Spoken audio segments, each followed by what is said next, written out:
What if I told you that our darkest instincts, our thirst for cruelty, our fear of strangers, and that nagging sense of never being good enough, all of that once helped small prehistoric tribes survive against all odds? The story of how we internalized fear, pain, guilt, and morality is more dramatic than you might imagine. Today, we're plunging into Nietzsche's daring exploration of human nature, revealing how these ancient drives continue to shape our modern world. So if we look of how the communities of our ancestors developed, say 50, 70,000 years ago, their original state consisted of small groups of people, each controlling its own small territory and striving to keep out any outsiders. And this is understandable. These groups were very small and incredibly fragile. The arrival of any new person could destabilize or even destroy the group. You never know what the new person is going to bring, because any outsider poses a threat to the group's survival. So the first instinct was to protect the territory by excluding others, either driving them away or killing them. In his second essay on the genealogy of morals, Nietzsche discusses the basic condition to the individual human being, not humanity as a whole. So he highlights two fundamental phenomena: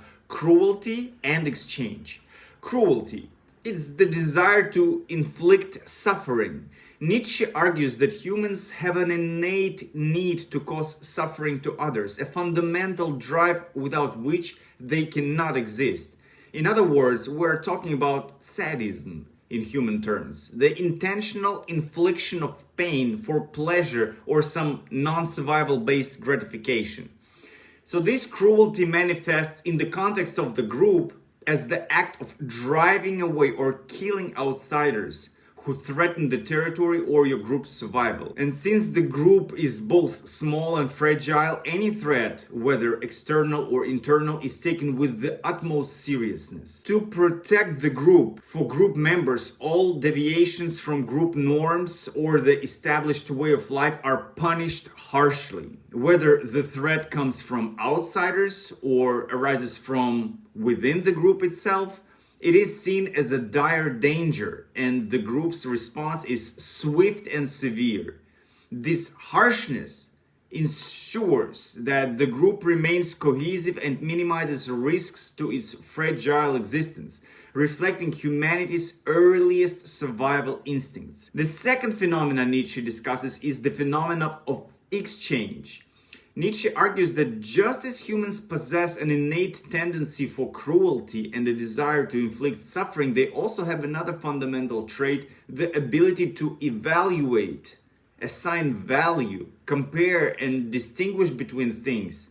And this capacity naturally leads humans to their first meaningful interactions with others, which take the form of exchange. And exchange is only possible if it is equitable. Equitable exchange, in turn, is only possible if people are capable of assigning value to things and assessing their worth according to clear and understandable criteria. This initial relationship between individuals, whether between groups or within a single group, is based on exchange. However, it is accompanied by the emergence of a new concept, a concept of debt. Originally, debt was purely a physical obligation, a tangible debt of one person to another. And Nietzsche frequently illustrates how purely physical concepts later evolve into metaphysical ones, and the concept of debt is a prime example. In its earliest form, debt arises during basic exchanges between early humans, such as hunter-gatherers or highlanders bartending goods. And without money, transactions were conducted as barter exchanges. Goods were traded directly. But there was a problem. Direct exchange wasn't always feasible in the moment. Sometimes an exchange couldn't be completed immediately. And as a result, the debtor had to remember that they owed something to someone else. So this creates the concept of debt as the obligation to fulfill an incomplete exchange. Nietzsche points out that early humans didn't naturally possess long memories. Instead, they lived according to the instincts of forgetfulness, which Nietzsche considers a vital trait. Early humans operated instinctively with limited capacity to retain long-term memories. The long memory required for tracking deaths involves the ability to dwell in the past. And Nietzsche explains that if humans couldn't forget, they would be overwhelmed by past experiences, unable to embrace new ones. So forgetfulness, in a sense, propelled us forward, enabling us to re-engage with the world and interact with it anew. The long memory didn't emerge overnight, it formed gradually. And Nietzsche explores this process, explaining how the transition from instinctive forgetfulness to deliberate memory contributed to the evolution of human societies. Death and memory thus represent a critical step in the development of human relationships and social structures, laying the groundwork for more complex forms of interaction and accountability. Nietzsche also emphasizes that long memory, the hallmark of the priestly caste, and the phenomenon of resentment or revenge is tied to this shift. So how did humans develop memory? According to Nietzsche, memory emerged through death. To remember something, humans invented a powerful tool: pain. And Nietzsche explains that creditors did not necessarily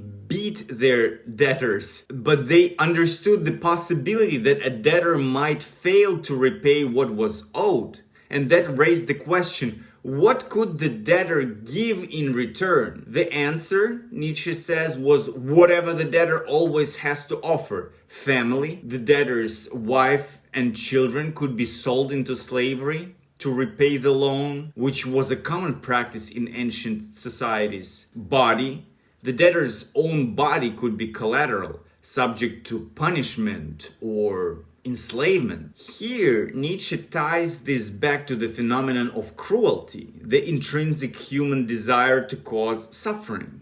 In cases where debtors could not repay their obligations, creditors often resorted to inflicting pain or demanding human collateral. And this practice reinforced the association of debt with pain, making a repayment and obligation unforgettable. Pain, as a tool of memory, thus became a cornerstone of early human society, linking the physical reality of suffering with the abstract concept of obligation and shaping human behavior in profound ways. Thus, Nietzsche explains in the final analysis, the creditor gives the debtor something of value in exchange for the potential ability to inflict suffering on them or on their family in the event of non-repayment. So what can it be specifically? Initially, this is entirely physical, but it later takes on a metaphysical dimension. In its early form, this involves the literal infliction of physical pain: skinning, amputation, breaking on the wheel, quartering, boiling in oil or wine, or so on. Nietzsche argues that with the emergence of pain, the concept of debt also emerges. So Nietzsche suggests that when a person owes money or some other valuable asset and realizes they cannot repay it, they know their body is ultimately on the line. As Shakespeare so vividly captured with the concept of a pound of flesh, the debtor understands that failure to repay may result in their body being subject to punishment. This awareness of impending pain becomes inseparably linked to the concept of debt. The physical debt, goods exchanged for the threat of suffering, evolves into a metaphysical debt. Even if the debtor ultimately manages to repay their debt and avoid physical suffering, the anticipation of pain remains embedded in their consciousness. So this fear becomes a mental phenomenon transcending the actual physical consequences. Nietzsche notes that while this relationship between exchange and debt applies to individuals, it also extends to collectives. When a person becomes a part of a group, such as a tribe in a primitive society, they are placed under the group's protection. The tribe ensures their safety and the possibility of a peaceful life. And in return, the individual owes the collective conformity. The group provides security, the individual repays this security by adhering to the norms and expectations of the collective. This relationship, Nietzsche suggests, mirrors the same dynamic of exchange and obligation seen in individual transactions, but at the level of societal organization. It underscores how concepts like debt, conformity, and protection evolved alongside human communities, shaping both individual and collective behavior. The individual agrees to follow the rules and traditions and laws of the collective, and this debt, the obligation to conform, must be paid throughout their life. Nietzsche observes that there have always been those who violated this debt. Let's call them criminals. Nietzsche explains that in the beginning, the criminals, those who refused to follow the rules, traditions, and laws of the collective, of their tribe, of their village, those who violated this debt, the obligation to conform to their tribe, those criminals felt no guilt or moral unease about their actions. When they were caught, they were simply upset at having been captured, and they thought only about how to avoid getting caught next time. If released, they would simply try doing what they were doing before again, but this time more carefully so they don't get caught. Now it is time to ask a big question. Why didn't those criminals feel any guilt or moral unease about their actions? This one is super critical to understand because all humans are animals. We are animals. And the concept of guilt is not a part of human nature or any animal nature. Just as there is no concept of guilt in the behavior of chimpanzees or lions. When criminals were caught, what happened? The punishment needed to be served. The punishment involved satisfying the community's innate desire for cruelty. And the punishment was collective. Everyone participated in inflicting or enjoying the sight of suffering. A Jew who worked on the Sabbath might be stoned to death. In Roman society, the crowd might watch a criminal being torn apart by lions or tigers in the arena. Gladiators fought to the death as punishment and for the audience's entertainment. Now, if you say that this only happened in the old, wild, prehistoric times, think twice. During the Middle Ages, those labeled as heretics, people accused of promoting beliefs contrary to church doctrine, were often publicly burned at the stake. Though church officials pronounced the sentence, crowds of townspeople would gather to witness, jeer, and sometimes even bring additional fuel to the fire. This communal involvement both reinforced societal unity and satisfied a widespread appetite for witnessing harsh retribution. And in certain pre-colonial African and Pacific Island communities, individuals accused of sorcery or severe taboo violations could be put to death through communal stoning, beating, or other forms of collective violence. Rather than a formal justice system imposing the penalty, the entire tribe or village, men, women, and sometimes even children would take part, ensuring everyone contributed to the act of retribution and displayed their loyalty to communal norms. Later, societies moved away from direct participation in punishment toward observation. Have you heard of the Salem witch trials of the 17th century? In colonial Massachusetts, individuals, primarily women accused of witchcraft, were tried by local authorities, but the broader Puritan community participated by testifying against them, attending trials in large numbers, and supporting their execution. Public hangings, or in at least one infamous case of Gilles Corey pressing a man to death, became communal spectacles where the community's fear and desire for punishment converged. Beyond Salem, various European communities also staged witch hunts in many villages An accusation from just one or two neighbors could spiral into a full-blown communal condemnation. And even in our days, the popularity of these concepts like Squid Game and the Hunger Games arises from their exploration of primal human fears, desires, and societal dynamics. These stories resonate deeply because they tap into themes that have been central to human survival and societal organization for millennia. They resonate because they reflect both the darker and aspirational aspects of human nature. They force us to confront uncomfortable truths about society, survival, and morality, while also holding up a mirror to historical and modern systems of oppression and spectacle. Nietzsche, in his works, talks about the basic connection between death and guilt.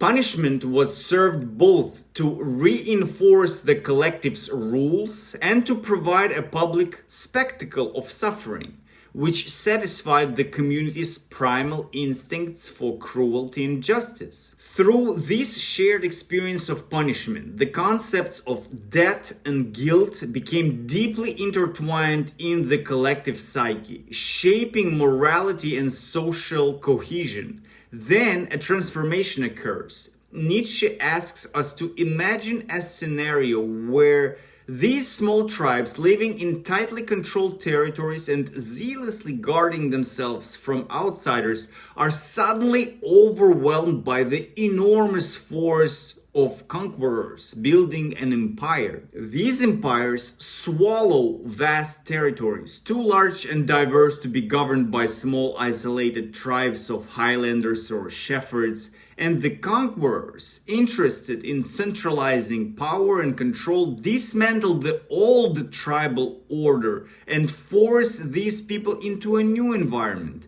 a proto-urbanized, multi-communal way of life. And in this new situation, everything changes. The rise of the state removes the tribe's ability to punish offenders directly. Tribes people no longer have the power to enact justice themselves. Now Nietzsche explains the shift to invisible punishment happens, where people can only watch others being punished. Eventually, even that ability diminishes. The state inflicts the punishment, but its methods and processes are largely hidden. The criminals are sent to jails, but regular people rarely witness what happens to criminals in prisons.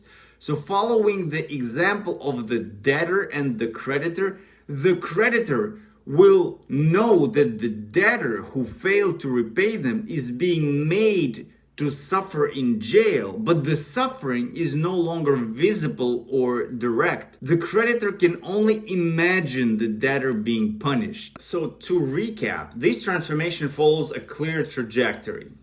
Debt and guilt originally led to direct punishment, one person inflicting pain on another. This evolves into collective punishment where the community enacts justice. Over time, punishment becomes something the community observes rather than participates in. Ultimately, punishment becomes something people can only imagine as it happens out of public sight. Nietzsche argues that this logic eventually evolves into the Christian concept of the supermaster, a divine entity who punishes debtors and criminals, all the bad people, not during life but after death. Nietzsche reminds us that humans derive a primal enjoyment from witnessing the suffering of others. And even in modern society, where public punishments are rare, many people still find covert pleasure in the idea of others being punished, even if they won't openly admit it. This deep-seated enjoyment drives the enduring fascination within the concept of punishment, whether visible, imagined, or metaphysical, and underscores the connection between death, guilt, and human cruelty. Eventually, Nietzsche explains that with the emergence of God, we no longer believe punishment will happen in our lifetime, but instead in another realm of existence during the last judgment and ultimately in hell. But the judgment is going to happen. We believe in it. God will do that. So Nietzsche observes that by taking away the ability of individuals to punish the guilty, the state makes people more neutral, calmer, and detached from the act of punishment and violence itself. And in doing so, it also deprives them of the pleasure of inflicting suffering, a fundamental human drive, according to Nietzsche. This shift pushes Nietzsche toward a broader insight about what the state and early communities were trying to accomplish. Both had the same goal: to find a way for wild humans to live together. Because imagine a society where wild people roam the streets with knives, cutting each other, stabbing each other, and exacting a pound of flesh over real or imagined deaths. The beast man, as Nietzsche described in earlier discussions, must be domesticated, calmed, and made safe in order to coexist within a collective. By removing the individual's ability to enact violence against wrongdoers, the state transforms the beastman into a safer and more controllable member of society. And at the same time, as the state grows stronger and communities transform into massive empires, Nietzsche observes the deepening of the concept of debt within these collectives. Initially, the relationship of debt between an individual and the collective, the state, was straightforward. The state offered security in exchange for conformity, submission, and adherence to traditions. However, as the collective grows, this dynamic changes. The individual now owes a debt not just to the collective, but to its creators, the creators of the collective. The individuals are led to believe that they are indebted to the founders of the collective, the forefathers, great conquerors, or creators of the society, who are now long dead. These ancestors are imagined to have sacrificed so much to create the super collective that the debt can never be fully repaid. In the United States, these people were George Washington, Thomas Jefferson, John Adams, Benjamin Franklin, Alexander Hamilton, James Madison, and so on. Commonly referred to as the Founding Fathers, these leaders fought for independence from Britain, drafted the foundational documents, the Declaration of Independence, the Constitution, and set the political, cultural, and ideological groundwork for the new republic, for a new nation. And American civic culture often invokes the idea of indebtedness to their sacrifices and vision. And before these leaders, there were others who played the same roles of great conquerors or creators of the society. So that's the United States. In India, these were Mahatma Gandhi, Jawaharlal Nehru, Sardar Vallabhbhai Patel, and others. Those figures led the movement to end British colonial rule. Gandhi, in particular, is often called the father of the nation. And again, before these leaders, there were others who, for people in India, played the same roles of founders of the collective. You can find such examples in any nation. Then this logic eventually extends further. The debt is then no longer owed merely to the founders of the collective. Instead, it is owed to the creator of the creators, to the ancestors' divine connections, or directly to God. And in this way, Nietzsche demonstrates how the concept of debt evolves from tangible, physical exchanges into an abstract, metaphysical obligation that binds individuals not just to their community, but to something far greater, a divine, eternal authority, to God. We find ourselves indebted to God for the peaceful life we enjoy, yet this debt proves utterly impossible to repay. No matter how much we strive or how many efforts we make, we remain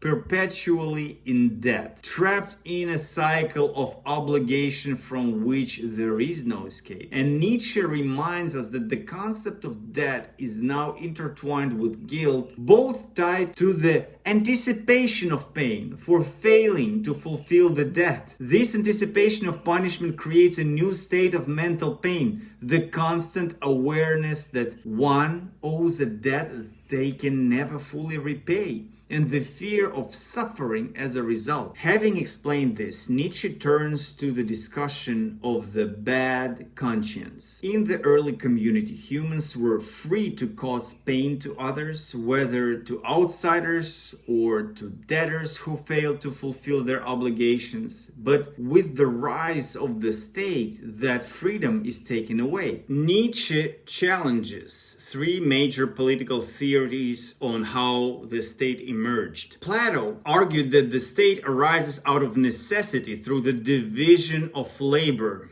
In the Republic, particularly in Book 2, Plato describes how a city or state comes into being because individuals are not self-sufficient. Each person performs tasks according to their aptitude, leading to specialization or division of labor. And the city grows out of this mutual interdependence. Aristotle claimed that state emerges naturally as families grow into clans, villages, and eventually cities or kingdoms. In Politics, Book 1, Aristotle explains that human beings are political animals and that the city-state, polis, evolves naturally, starting from the family, oikos, which combines into villages and culminating in the polis as the highest form of community. Hobbes proposed that the state is created through a social contract, as individuals in a state of nature seek to escape their constant fear of survival. In Leviathan, Hobbes posits that before civil society, individuals exist in a brutal state of nature characterized by fear and insecurity, and to escape this, they collectively agree,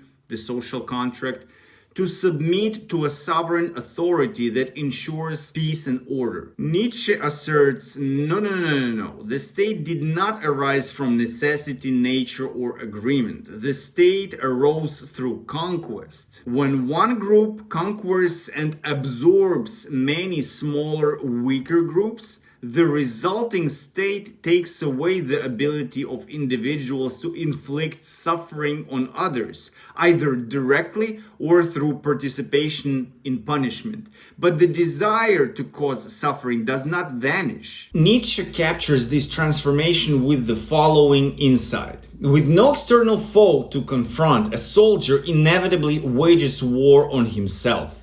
In an environment of complete security where harm to others is impossible, the human will to power is forced inward, a hallmark of domestication. And in these collective conditions, instinct to harm others once directed outward, since this instinct cannot be removed entirely, it is instead redirected inward, shifting the drive for violence toward the self. Individuals living under strict social norms, laws, and religious moral codes experience guilt and self-criticism as they can no longer release aggressive instincts externally. And Nietzsche argues that this internalization, the bad conscience, is not a defect or failure, but a necessary step in the process of creating civilized human beings. It is the cost of achieving a state of shared life, peace, and stability, but it comes at the price of inner conflict and suffering. Humans begin to inflict suffering on themselves, and this self-inflicted suffering is what Nietzsche calls the bad conscience. It's not that humans cannot endure suffering. They cannot endure meaningless suffering. Without an explanation, the pain becomes unbearable. So humans need a reason for their self-suffering. And this internalization of cruelty leads to a perpetual cycle.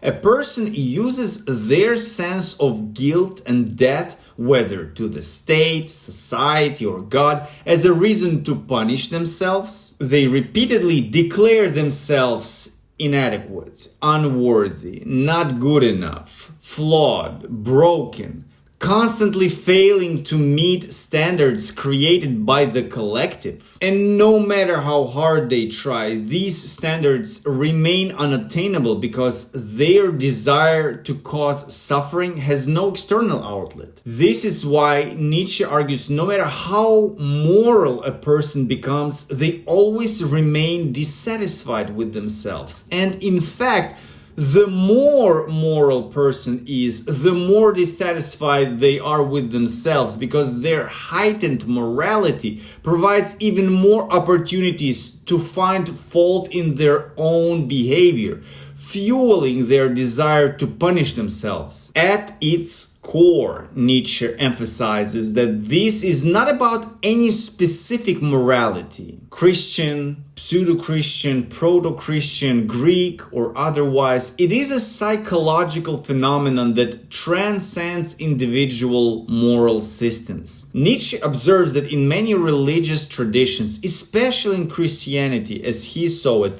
people interpret their inability to meet moral standards as sin or guilt, necessitating penance or self-inflicted suffering. And this desire to harm oneself initially manifested as physical acts of suffering. During certain periods in medieval Europe, most famously the 14th century, groups known as flagellants roamed from town to town, whipping themselves in public. They believed self-flagellation could ward off the wrath of God, especially during the Black Death era, or serve as penance for sins. Monastic traditions also included milder but still self-punitive practices like wearing hair shirts, sleeping on hard surfaces, or using small whips or discipline cords to mortify the flesh. And some extreme ascetics went beyond flagellation,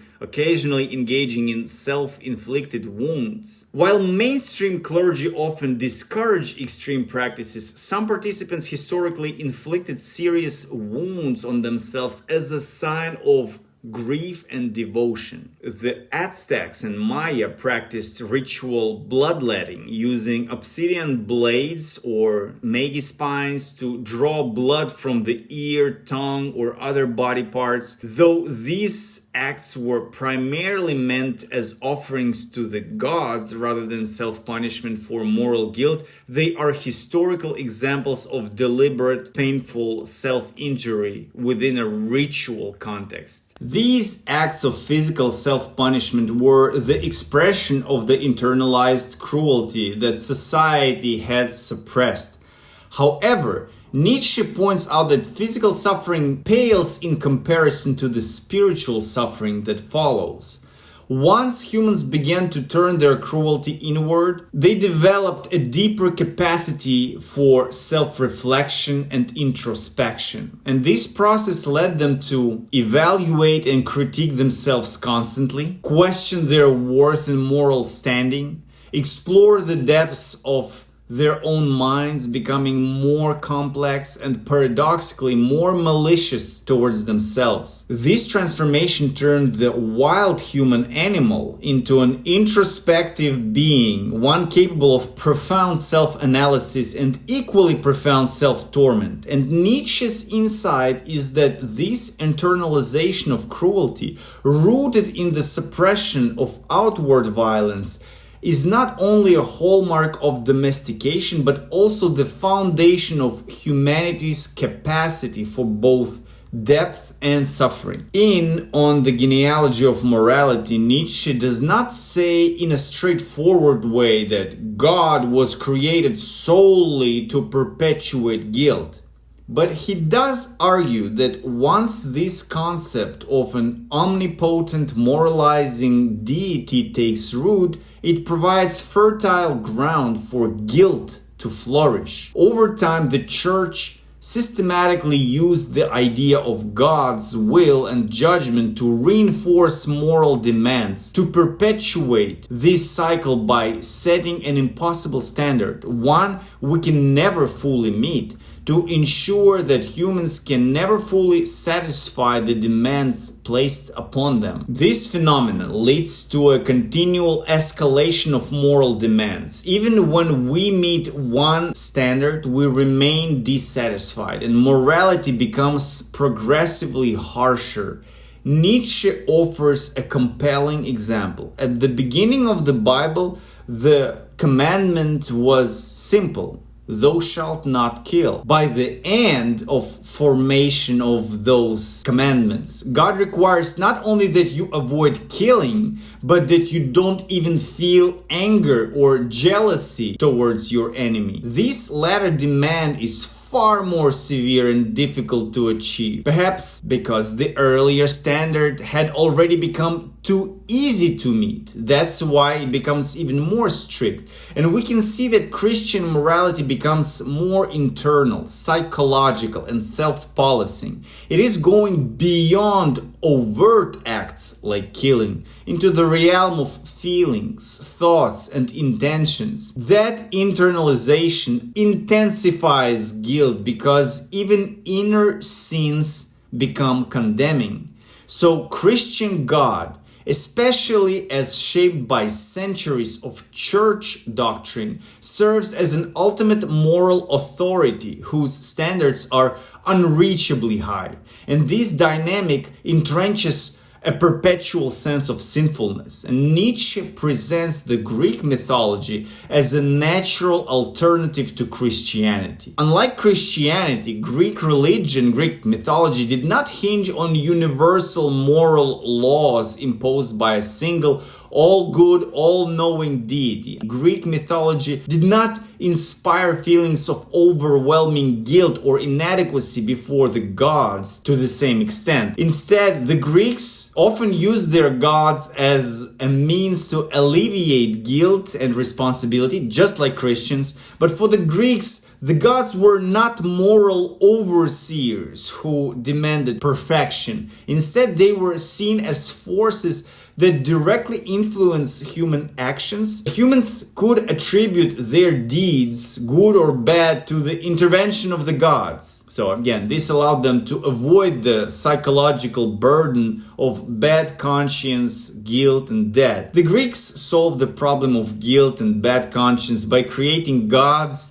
who shared in human struggles rather than standing apart as impossible ideals. In Greek mythology, the gods were not depicted as perfect or morally flawless beings. Greek gods and goddesses were portrayed as deeply human in their emotions, behaviors, and flaws. And this made them relatable and added complexity to their stories. They often experienced jealousy, anger, love, and even pettiness. They frequently made morally questionable choices or acted out of selfish desires. So the gods were known for their infighting and grudges. Even the gods were subject to the whims of fate and could not entirely control or avoid their destinies, such as when Zeus failed to prevent certain prophesied events. So this portrayal of gods as flawed beings was like a reflection of how the Greeks understood the world, full of contradictions, struggles, and imperfections.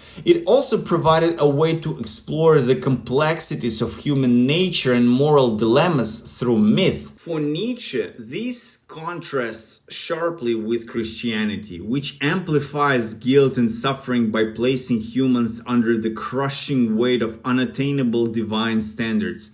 In Nietzsche's view, this Greek model represents overall a healthier, more life-affirming relationship with the divine, one that avoids the endless self-torment fostered by the Christian conception of God and morality. Nietzsche points out that the Greeks believed they bore no guilt for committing whatever acts they were committing. Their actions, they claimed, were driven by the gods themselves. So the responsibility for these deeds lay not with humans, but with the gods who guided or compelled them. And Nietzsche sees this approach to life as one where suffering and ecstasy alike are acknowledged without the crushing burden of original sin or absolute moral perfection. He observes that the modern human, through the process of domestication, has inherited a remarkable legacy: long memory, the ability to retain and reflect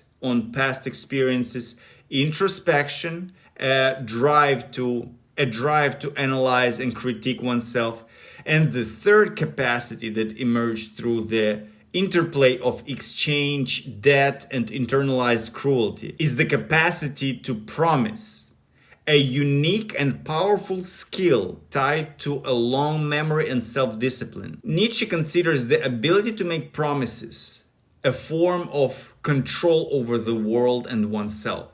To promise something is to believe in your own power to withstand chaos and uncertainty. It is the strength to maintain your word and fulfill commitments despite anything that may arise. So while domestication has brought enormous benefits to humans, such as memory, introspection, and the capacity to promise, Nietzsche warns that it now threatens to weaken humanity, making us timid and less vital.